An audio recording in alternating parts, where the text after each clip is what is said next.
Sesta corsa, anziani di categoria BC al via, soggetti quindi di buona qualità.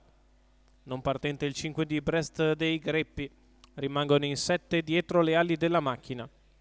Il numero 1 Alba dei Greppi, Emanuele Pistone, 2 Baghiragar, Roberto Vecchione, 3 Verdon VF, Alessandro Gocciadoro, 5 Corsaro San, Enrico Bellei, 6 Zelia CC SM Antonio Di Nardo, in seconda fila 7 Zeppelin Q-Bar Natale Cintura, 8 Back on Top Francesco Tufano. Favorito il numero 3 di Verdon VF, l'alternativa al gioco è il 6 di Zelia CCSM, poi Back on Top, terza forza del campo. Autostart che prende velocità e li lascia con Verdon VF che cerca di difendersi dall'attacco esterno di Zelia CCSM. Verdon che imbocca la prima curva al comando, Zelia al suo esterno, poi Corsaro San che si parcheggia allo steccato avanti ad Alba dei Greppi. Primi 200 metri di corsa in 13,7. Insiste Zelia CCSM all'attacco di Verdon VF, che fa però capire chiaramente di voler rimanere al comando. Riprende in mano allora Antonio Di Nardo, il proprio interprete, cerca di ritrarsi in terza posizione alle spalle di Corsaro San, 28,1 però la spesa. Verdon VF al comando nei confronti di Corsaro San e Zelia CCSM, poi Alba dei Greppi mentre avanza allo scoperto Back on Top che si porta in scia Zeppelin Q-Bar, alla retroguardia Baghiragar.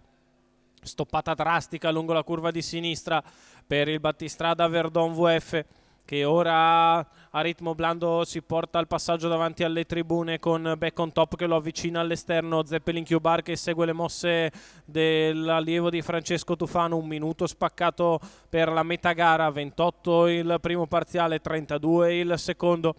È in vantaggio Verdon VF che continua a cadenzare il ritmo nei confronti di Corsaro San allo steccato e di Back on Top al largo. Un'altra frazione lenta in 15,5 per la curva di destra, 1,15,5 il primo chilometro. Back on Top che cerca di andare ad apparigliare completamente Verdon VF. Allo steccato c'è Corsaro San, poi Zeppelin Q-Bar in pariglia a 400 metri dalla conclusione, si inizia ad accelerare, 14,5 di là, Verdon VF in vantaggio, Back on Top che ci prova all'esterno, allo steccato sempre Corsaro San, in pariglia c'è Zeppelin Q-Bar a 200 metri dalla conclusione, Verdon VF in vantaggio, cerca di allungare da Back on Top che attacca al largo, Corsaro San che cerca l'inside line, Verdon in vantaggio, Back on Top che attacca, i due testa a testa, Verdon in vantaggio fino in fondo su Back on Top, al terzo posto Corsaro San.